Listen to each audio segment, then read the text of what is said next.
Hello बच्चों, तो चलिए इस प्रश्न को पढ़ते हैं। यदि समाकल 1/sin x+4 गुणा sin x-1 बराबर a/tan x/2 -1 plus b tan inverse fx plus c, तब विकल्प a बराबर 1/5, b बराबर -2/5 वर्गमूल 5, fx बराबर 4 tan x प्लस 3 बट्टा वर्गमूल 15, विकल्प b -1/5, b बराबर यानी a बराबर तो -1/5 है, b बराबर 1/वर्गमूल 15 है और एफ एक्स बराबर 4 tan x/2 प्लस 1/वर्गमूल 15। विकल्प सी कह रहा है कि a बराबर 2/5, b बराबर -2/5 और एफ एक्स बराबर 4 tan x प्लस 1/5 और विकल्प डी कह रहा है कि a बराबर 2/5, b बराबर -2/5 वर्गमूल 15 और एफ एक्स बराबर 4 tan x/2 प्लस 1/वर्गमूल 15। तो यहाँ पर देखो हमें सही विकल्प का चयन करना है। तो प्रश्न में आगे बढ़ने से पहले इस प्रश्न से संबंधित जो मुख्य उदाहरण है उसकी हम चर्चा कर लेते हैं। तो देखो मुख्य उदाहरण क्या हो जाएगी। हम यहाँ से जानते हैं कि 1 प्लस में tan स्क्वायर थीटा, इसका जो मान है ना वो किसके बराबर होता है, सेक स्क्वायर थीटा के बराबर होता है। तो अब देखो जो हमारे पास में समाकल है उसको एक बार आई बोल लिया। क्या है, देखो आई समाकल 1/sin x+4 गुणा में क्या है sin x-1 और यहाँ पे dx। ठीक है, तो अब देखो ये जो नीचे हमारे पास लिखे हुए पद ये ऊपर बनाने की कोशिश करते हैं। तो किस प्रकार बना सकते हैं देखना। अब sin x+4 पहले ऊपर लिख लिया, माइनस में देखो माइनस में लिख लिया sin x-1। तो यहाँ से देखो जब माइनस करेंगे ना तो sin x से sin x आपस में शून्य हो जाएगा और 4 माइनस में माइनस का एक ऊपर 5 बन जाएगा। ठीक है, यहाँ पर dx बट्टा में क्या है sin x+4 गुणा में sin x-1। अब देखो वास्तविकता में तो ऊपर 1 था और हमारे पास में ऊपर बन रहा है क्या, 5 बन रहा है। तो उस 5 के प्रभाव को समाप्त करने के लिए हमें यहाँ पर 1/5 से गुणा करना पड़ेगा ना बार। ठीक है, तो अब देखो अब पदों को अलग अलग कर लेते हैं हम। तो आई बराबर में क्या आ जाएगा हमारा, आई बराबर में देखो sin x+4 के साथ पहले पद को अलग किया तो 1/5 तो गुणा में है ही, और यहाँ पे समाकलन में क्या आ जाएगा dx बट्टा में sin x-1। फिर देखो हमारा माइनस में 1/5 तो है और यहाँ पर समाकलन में देखो sin x-1 के साथ अलग करेंगे तो ये पद तो आपस में कट जाएगा और 1/sin x+4 आ जाएगा। सही बात है। तो अब देखो हम एक सूत्र जानते हैं। कौन सा सूत्र, ध्यान से देखना। साइन थीटा को हम किस प्रकार से लिखते हैं, 2 sin θ/2 कोस θ/2। तो ये सूत्र यहाँ पर लगने वाला है, तो लगा देते हैं चलो। तो क्या आ जाएगा 1/5 समाकलन में dx बट्टा, हमने sin x को क्या लिख लिया 2 sin x/2 कोस x/2 माइनस में है 1। फिर देखो माइनस में 1/5, यहाँ पर भी क्या किया हमने इसी प्रकार 2 sin x/2 कोस x/2 प्लस में है 4। ठीक है, तो अब देखो हम क्या करते हैं, कोस स्क्वायर x/2 से कोस स्क्वायर x/2 से गुणा व भाग करने पर, गुणा व भाग करने पर अंदर देखो हम क्या करेंगे दोनों पक्षों में, इधर मतलब कोस स्क्वायर x/2 से गुणा भी कर लेंगे और भाग भी कर लेंगे। तो आई बराबर में क्या बनेगा 1/5 समाकलन में, यहाँ पर देखो ऊपर तो आ गया गुणा करने पर कोस स्क्वायर x/2। ठीक है, या देखो हम ऐसे लिख सकते हैं कि हम क्या कर रहे हैं, देखो चलो ऐसे कर लेते हैं, कोस स्क्वायर x/2 से भाग करने पर, भाग ही कर रहे हैं केवल। ठीक है, गुणा नहीं, भाग करने पर, चूंकि यहाँ पर अंश हर में भाग कर रहे हैं ना कोस स्क्वायर x/2 से, तो 1/कोस स्क्वायर x/2 हमारा बन गया सेक स्क्वायर x/2 ऊपर बन गया और यहाँ पे dx है बट्टा में देखो यहाँ पर 2 sin x/2 कोस x/2, तो इसमें भाग करेंगे ना कोस स्क्वायर x/2 से, तो 1 कोस x/2 तो कोस x/2 से कट जाएगा और 2 sin x/2 बट्टा कोस x/2 2 tan x/2 हो गया। और यहाँ पर देखो माइनस में 1/कोस स्क्वायर x/2 क्या बन जाएगा सेक स्क्वायर x/2। सही है, माइनस में देखो 1/5, यहाँ पर भी ठीक इसी प्रकार होगा काम, सेक स्क्वायर x/2 dx आ गया बट्टा में देखो 2 tan x/2 और यहाँ पर प्लस में क्या आ जाएगा 4 सेक स्क्वायर x/2। सही है, अब देखो जो नीचे आ रहे हैं ना सेक स्क्वायर x/2, इनको हम 1 + tan स्क्वायर x/2 लिख सकते हैं। तो आई बराबर में देखो 1/5 इधर समाकलन में ऊपर तो ऐसे ही रहने दिया इसको सेक स्क्वायर x/2 dx और बट्टा में देखो क्या है, बट्टा में 2 tan x/2,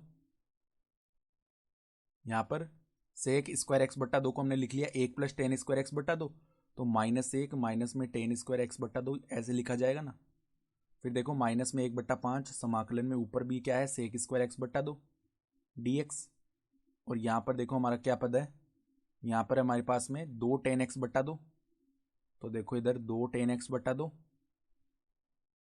प्लस में जो सेक स्क्वायर एक्स बट्टा 2 है ना, जिसके 4 गुणा में है, उसको हम 1 + tan स्क्वायर एक्स बट्टा 2 लिख रहे हैं। तो प्लस में क्या आ जाएगा 4 + में 4 tan स्क्वायर एक्स बट्टा 2, ये पद बन जाएगा।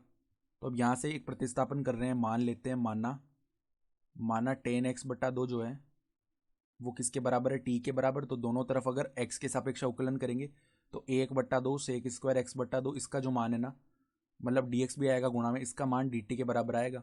तो अब देखो क्या करते हैं, ऊपर भी हम 1/2 से गुणा करते हैं, यहाँ भी ऊपर 1/2 से गुणा करते हैं, ठीक है।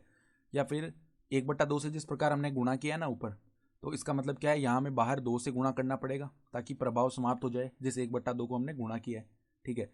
तो अब यहाँ पर प्रतिस्थापन करने से जो ऊपर पद आ रहा है 1/2 सेक स्क्वायर एक्स बट्टा 2 dx, इसकी जगह हम dt लिख लेंगे।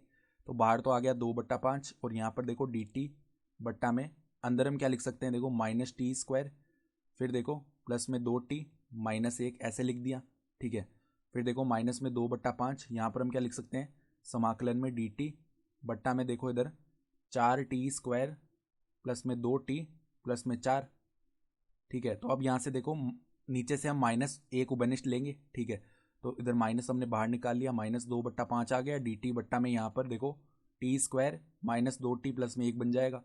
फिर माइनस में देखो यहाँ पर हम क्या करेंगे, 4 उभयनिष्ठ लेंगे, ठीक है। 4 को बाहर निकाल दिया, तो यहाँ पर देखो 4 बाहर आएगा ना, तो 2 काट देगा 4 को 2 बार, तो 1 इधर 10 बन जाएगा।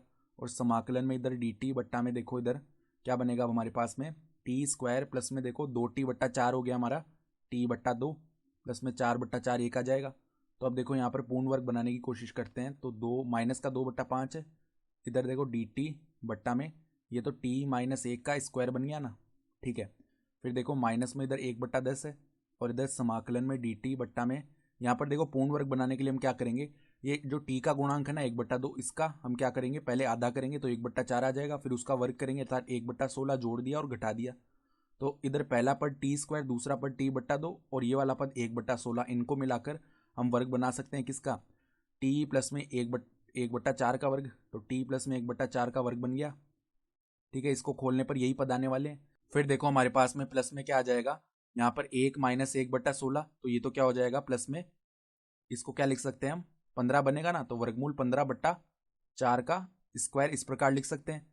तो अब देखो हम समाकलन के कुछ सूत्र जानते हैं समाकलन से संबंधित, कि 1/x² प्लस में a², इसका अगर समाकलन करें ना x के सापेक्ष क्या हो जाता है, 1/a tan इनवर्स x/a आता है इसका समाकलन, प्लस में समाकलन का चर c। साथ ही साथ देखो x की घात n का जो समाकलन है ना x के सापेक्ष क्या होता है, x की घात n+1 बट्टा में n+1 प्लस में समाकलन का चर c। यहाँ पे n का मान कोई भी अचर हो सकता है -1 के अलावा। तो अब ये सूत्र लगा देते हैं यहाँ पर। तो देखो i का मान क्या बनेगा, यहाँ पर देखो हमारे पास में -2/5 और 1/t-1 का स्क्वायर है, तो t-1 की घात -2 लिख सकते हैं, इसको ऊपर ले जाएंगे तो फिर समाकलन कर देंगे x की घात n वाले सूत्र से, तो t-1 की घात -1 बट्टा में यहाँ पर माइनस का 1 आ जाएगा। फिर देखो माइनस में क्या है हमारे पास में 1/10 और यहाँ पर ये सूत्र लगेगा अब tan इनवर्स वाला, तो 1/a का मान है वर्गमूल 15/4, ठीक है। और tan इनवर्स क्या होता है इधर x/a होता है ना, तो यहाँ पे देखो x का मान है t प्लस में 1/4, तो लैसा लेंगे ना, तो 4t + 1 बन जाएगा, 4t प्लस में 1। अब इसके जो बट्टा में 4 आएगा ना, वो देखो बाद में कट जाएगा हमारा, क्योंकि a का मान क्या है वर्गमूल 15/4 है ना, तो 4 से 4 कट जाएगा और प्लस में समाकलन का चर c आ गया।